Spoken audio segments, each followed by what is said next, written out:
ስቱዲዮ አድራሻ ጂማ ኢትዮጵያ ስልክ 047 211 1256 ወይም 0917 009964 MW ዲጂታል ሪከርድስ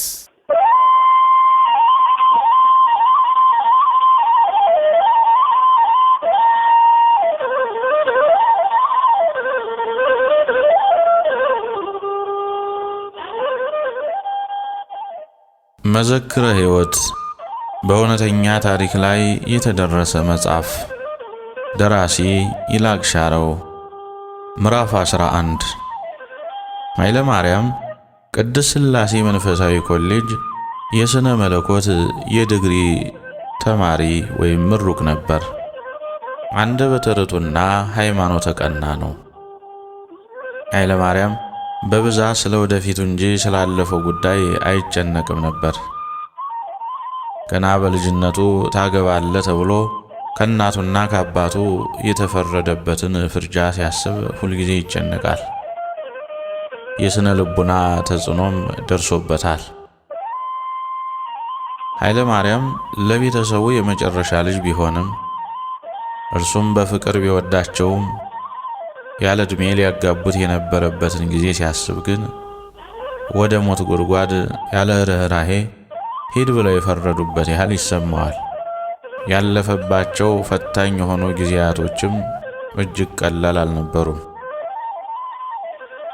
ይህን ያህል ከሞቀ ቤት፣ ካልጠፋ ንብረት፣ ከእናትና ከአባት ጉያ ተለይቶ ሊንከራተት የቻለበትን ምክንያት ምን እንደሆነ ለመረዳት በመጀመሪያ ስለ ቆሎ ትምህርት ቤትና ስለ ቆሎ ተማሪ በሚገባ ስላወቀ አይጨነቅም ነበር። በኢትዮጵያ ብቻ የሚኖር እንደ አንድ ቅርስ የሚቆጠር ወይም የሚታይ የቆሎ ትምህርት ቤትና ቆሎ ተማሪዎች ናቸው። ስለሆነም በራሳቸው መንፈሳዊ ፈቃድ ተነሳስተው ውስጣዊ ፍላጎት ኖሯቸው የእናትና የአባት ሀብት ሳያጓጓቸው የዓለም ክብር ሳያሸንፋቸው እግዚአብሔርን በልዩ ቋንቋና ተሰጥኦ ማገልገል የሚችሉበትን ትምህርት የሚማሩ የጥበብ ሰዎች እንደሆኑ ኃይለ ማርያም ጠንቅቆ ያውቃል። የቆሎ ተማሪዎች በመጀመሪያ ከእናት አባታቸው ቤት ወደ አንድ መምህር ለመማር ሲሄዱ ሳይለምኑ ቀለብ ተሰፍሮላቸው ክብር ተሰጥቷቸው ይማሩ እንደነበር ታሪኩም ያስረዳል። አጼ ሱስንዮስ በካቶሊክ እምነት የክርስትናን ሃይማኖት ወይም እምነት በለወጣት ጊዜ የቆሎ ትምህርት ቤትና ሊቃውንቱ እንዲጠፉ ተደርጎ በዚህ ሰዓትም የተበተኑት ተማሪዎች የነበረው እርዳታ ይሰፈርላቸው የነበረው ቀለብ ስላቆመ በካቶሊክ እምነት ካላመናችሁ ተብለው ሲገደዱ እየለመኑ መመገብ ጀምረው ነበር። አርሶ አደሩም ጥሬና ብስል በብዛትም ቆሎ ስለሚሰጣቸው ወይም ስለሚዘከራቸው የቆሎ ተማሪ ተብለው መጠራት የጀመሩት ከዛን ጊዜ ጀምሮ ነበር። ነገር ግን ቆሎ ብቻ የሚበሉበትና ወይም ቆሎ ብቻ የሚበሉበት ሆኖ አይደለም። ይህንንም ያደረገው አጼ ሱስንዮስ በክርስትና ሃይማኖት ላይ ባደረሰው ተጽዕኖ ነበር። ኃይለ ማርያም ስለ ቆሎ ትምህርት ቤት በደንብ ስለሚያውቅ ዓላማውንና ጥቅሙንም በሚገባ ተረድቷል። ሀገር ጥሎ ሊጠፋና ሊሰደድ የቻለበትም ምክንያት ከዚህ የተነሳ ነበር።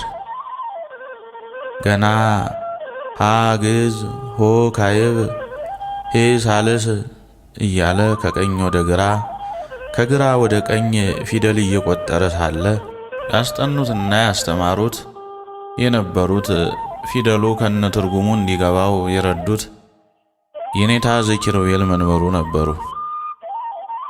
የቅርብ የሥጋ ዘመዱም ስለሆኑ ፊደሎቹን ከነትርጉማቸው እየተቆጣጠሩ አስረድተውት ነበር። በዛን ጊዜም ኃይለ ማርያም በልቡ ሰሌዳ ላይ የቆሎ ትምህርት ስለተጻፈበት ለትምህርቱ የነበረው አመለካከት እየጎላ መጣ። በቆሎ ትምህርት ቤት ከእናትና ከአባታቸው ተለይተው እስከ ዕለተ ሞታቸው ዙረው የማይገናኙ በብሕትውና፣ በምንኩስና፣ በምናኔ የሚኖሩ እጅግ ብዙ ናቸው። የእግዚአብሔር ፍቅር የበለጠባቸውና የትምህርቱ ጣዕም በዛው እንዲመንኑ የሚገፋፋቸው ቁጥራቸው የበዛ ነው።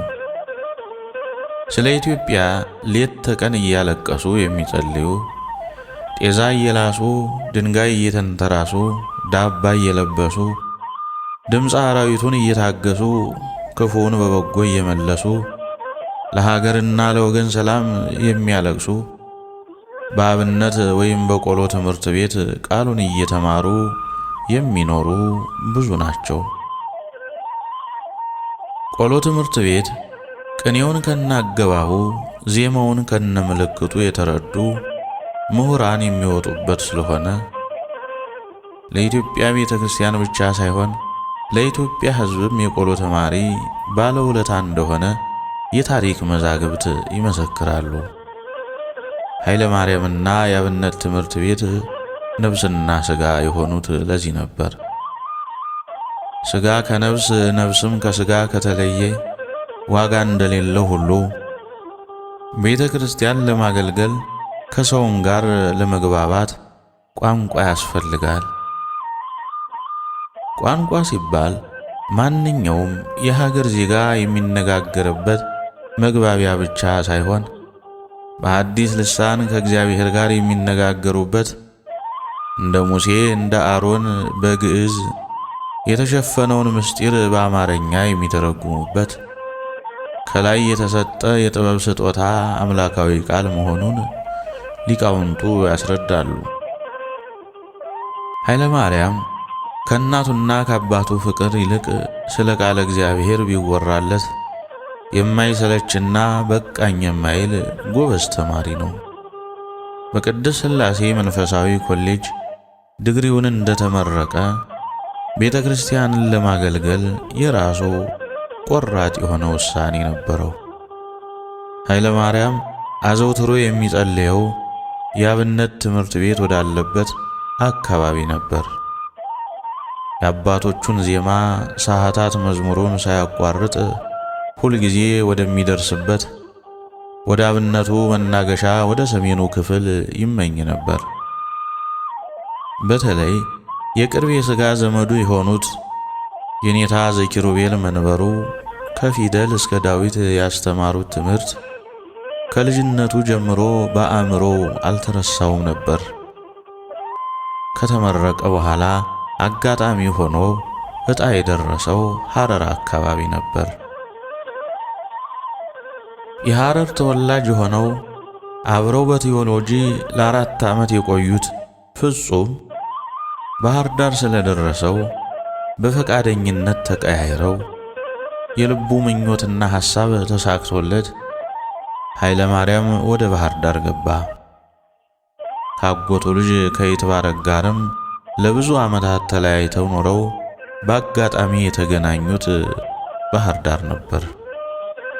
ይትባረክ ኃይለ ማርያምን ያገኘው አባይ ማዶ ገብርኤል ማታ በሰርክ ጉባኤ ሰዓት አስተምሮ ሲመለስ ከቤተ ክርስቲያኑ ወደ ታች ዝቅ ብሎ ነው። ኃይለ ማርያም ለብሶት ያስተማረበትን የአገልግሎት ቀሚሱን ከቦርሳው እያስገባ እያለ ነበር። ይትባረክ በትምህርቱ በጣም ተመስጦ ስለነበረ ለመተዋወቅም ስለፈለገ ከኋላው እየተከተለ ወደ ኃይለ ማርያም ቀረብ አለ። ጤና ይስጥልኝ መምህር አለ ፈራ ተባ እያለ። ኃይለ ማርያምም ምእመናን ከትምህርት በኋላ በትምህርቱ ላይ ግራ የገባቸውን ነገር እንደሚጠይቁ ስለሚያውቅ ስለሱ የሚጠይቀው መስሎት እግዚአብሔር ይመስገን አብሮ ይስጥልን አለና ሰላምታ ሰጠው። ኃይለ ማርያምና ይትባረክ ከተለያዩ 16 ዓመት ሆኗቸዋል። የታላቅና የታናሽ ወንድማማች ልጆች ናቸው። ነገር ግን አይተዋወቁም። ይትባረክ የባህር ዳር ዩኒቨርሲቲ የሲቪል ኢንጂነሪንግ መምህር ነው። ኃይለ ማርያም የልብስ ጨርቃ ጨርቅ ፋብሪካው አካባቢ ተከራይቶ ስለሚኖር አባይ ማዶ ከከተማው መሃል እየተጫወቱ ደረሱ። ትልቁን ድልድይ አልፈው አለፍ እንዳሉ ወደ ላይና ወደ ታች በሚወስደው መንታ መንገድ በተለምዶ ኮተኔው እየተባለ የሚጠራው ቦታ ላይ ደረሱ። ሊለያዩ ሲሉ መተዋወቅ ብቻ ሳይሆን ይትባረክ ባገኘው አጋጣሚ ሁሉ ስለ አጎቱ ልጅ ስለ ኃይለ ማርያምም ሁልጊዜ ይጠይቅ ስለነበረ ሻይ ቡና ብሎ ለመጠየቅ ያመቸው ዘንድ ፈለገ። መምህር ከይቅርታ ጋር ሻይ ቡና ልንል እንችላለን አለና ለግብዣ ጠየቀው። ሰዓቱ 1 ሰዓት ገደማ ስለነበረ ኃይለ ማርያም ብዙ ማምሸት ስለማይወድ እግዚአብሔር ይስጥልኝ ወደ ቤት በጊዜ መግባት እፈልጋለሁ አለ።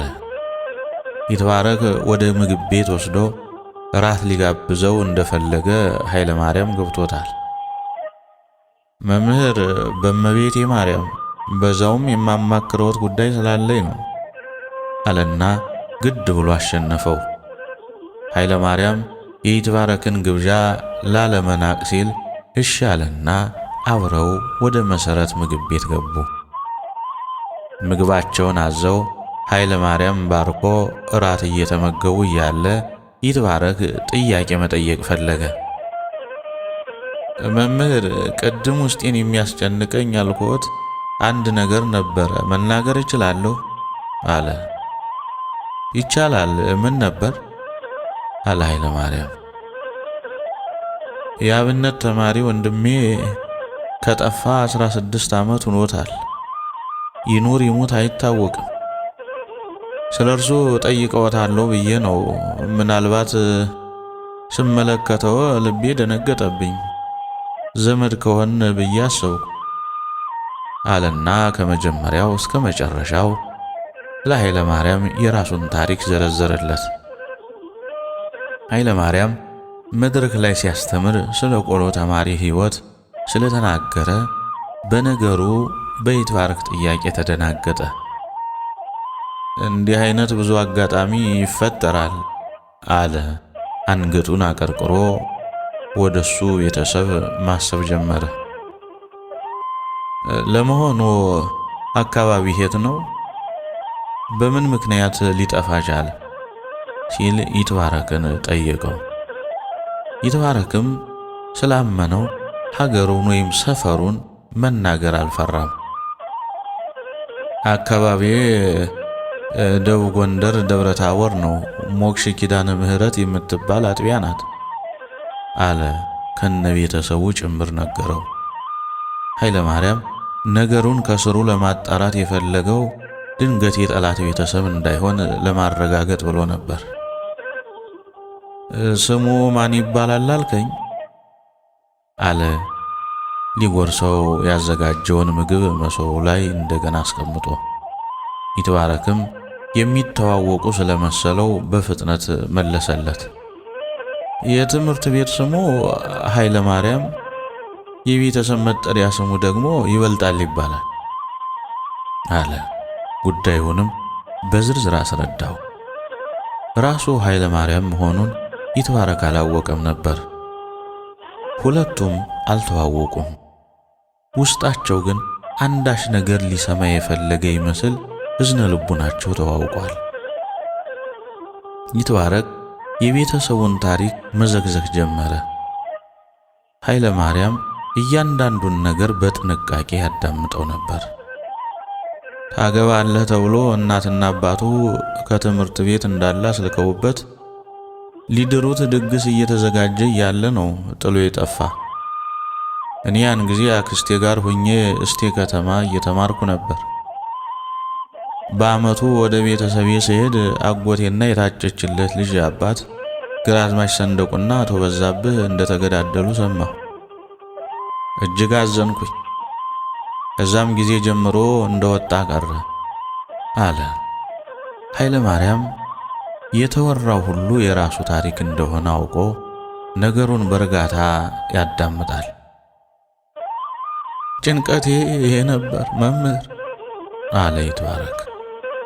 በረጅሙ ተነፈሰ። ከዓይኖቹ ሽፋሽፍቶች የእንባ ምልክቶች እየታዩ እያንዳንዱንም ታሪክ ልቅም አድርጎ ለኃይለ ማርያም አስረዳው። ኃይለ ማርያም ስቅስቅ ብሎ በማልቀስ ወደ ምድር አቀርቅሮ እንባውን ያፈሳል። አጠገባቸው ያሉ ተመጋቢዎች ግራ ተጋብተው ይመለከቷቸው ነበር። ገና ማዕዱ አልተነሳም።